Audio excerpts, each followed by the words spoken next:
Hi, Welcome to the channel. Yeah. So I think you should just take a chill pill, do an extensive research, and just know your money's worth of your investments worth, and know when to do this and when not to do that. Let's not go the hard mentality of, hey, the guys are getting the Subarus. Let's get Subarus because they're in the same age bracket and in the same pay grade. Yeah. Maybe this guy, the parent is a big shot and saying, let me appreciate my son. He's buying for them. Which car do you want? I want a Subaru. Let's go to the showroom, take. You just service and put insurance. And you're taking a big loan. Yeah, you're taking dying in debts because you're trying to compete with him, not knowing that he did not use his money. Yeah, so in short, don't follow the crowd. Just do your own thing. It's the same thing with marriage. People these days are rushing into marriage, and then you end up with the wrong person. When I end up, you get divorced at 20. I'm seeing people are divorced at 26. I'm wondering, what you rushed into marriage and then got divorced at you. Take your time.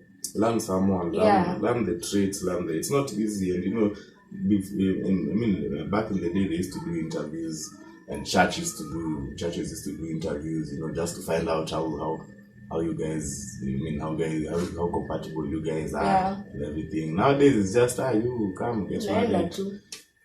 It's causing a lot of issues, a lot of mental issues, a lot of But we are not saying getting married early is bad. We're just saying there's no timing. If you feel you know this person 100%, okay, you can't know them 100%. If you know them well enough to get into marriage, well and good. Call us, we'll eat pilau. But if you don't know them well enough, if you're doing it for your friends, in trouble. You are in trouble. People will, you'll be beaten black and blue. So you have heard from the man with the many shoes. Yes. Yeah. So, James, how many children do you want to have? 4. I wish I could have 6. Cynthia, are you hearing? She knows. You want 4 children? Well, Kian, Uzuri will not be the middle child. Yeah. Where? I've been trying to convince my wife in the near future. I'm still 50% convincing. I have another 50% more. She might enter into the box. Yeah. But do you consider adopting? Yes. Because I know Cynthia, she's considering. I definitely will. You definitely adopt. Yeah, definitely. So the other child might be adopted. Might. No, that maybe will be the 5th one. Okay. But nowadays even the adoption process is so hard. Bureaucratic. So sometimes you adopt without papers. Basically, you adopt in a children's home. I think it's easier that way. It's like you have a child somewhere. Yeah, you have a child somewhere that you're taking full care of. But I would wish to live with them. But anyway, we'll see in due time. I've never thought you could do that. Yeah, you could just go to a children's home and say that's your child. You find a 1-day-old child who's brought there. I could say, I want to be taking care of anything about this child. So can that child be adopted by another family? Like to take the child in? I think they can, since you haven't legally adopted them. So you're just taking care of this child. Okay. I would like to do that. So since now you are the father of our family now. So tell us, what the biggest advice you give people in young marriages? Because you're still young. First you need to be friends. You actually need to be best friends. And by being best friends, you're able to learn each other, you're able to communicate better, because communication is the second thing. You're able to be, to be angry with each other, and that remains as that. You're just angry. It's not. It doesn't become other situations. So First be friends, communicate as much as you can. Always know that you're arguing and you're disagreeing as a team, not as Manchester and Arsenal. I always say that you're disagreeing to agree as one team.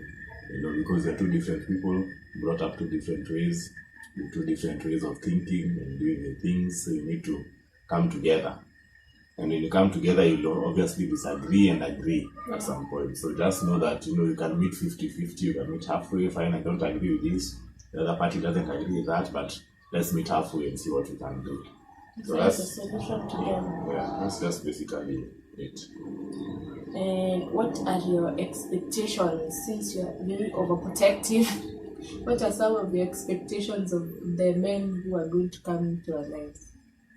I really don't have expectations, because that I believe that's supposed to be on your part.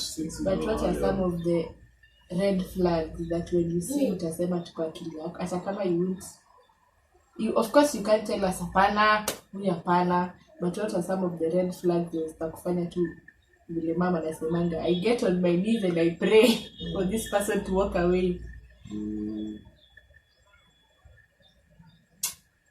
There are a lot of red flags, but I think the main one will be just I think controlling, too much control over the other side. I think that would be a small red flag for me. The other red flags are I'll keep to myself now. No, you should say that.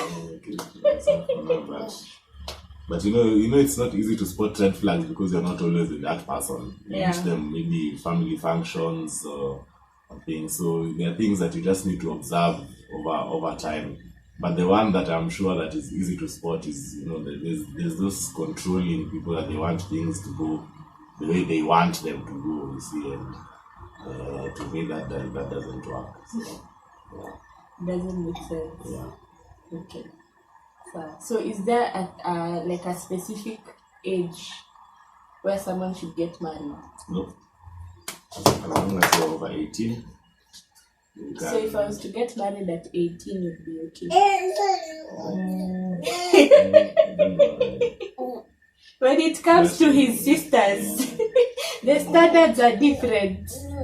But basically, you need to be an adult in mind, not just stature and age, but an adult in mind. When you're an adult in mind, then all of us will see that you're an adult in mind, and you can be comfortable to say, this one can make such decisions. Okay. So the last question, this one will just come to my head. People these days are saying that parents are raising weak men. Now you have a son, you have a daughter and you have a son. What are some of the things you can teach your son about how he should manage his family as a man? I'll teach him. I think I'll just teach him by example. Mm-hmm. Yeah, by example, just to. I hope to be not a perfect father and husband, but to be, something that people can imitate. So that's what I pray for my son, that he will grow up to be. But it's true, sons follow. They don't follow what you say. They follow. They follow what the father does. Yeah. So if you're a wife batterer, your child is going to be a wife batterer. And later on, if you stop being a wife batterer and you start judging them, they're just going to tell you. They'll throw it back to you. Yeah, ni vile tu wewe ulifanya ndio tunafanya.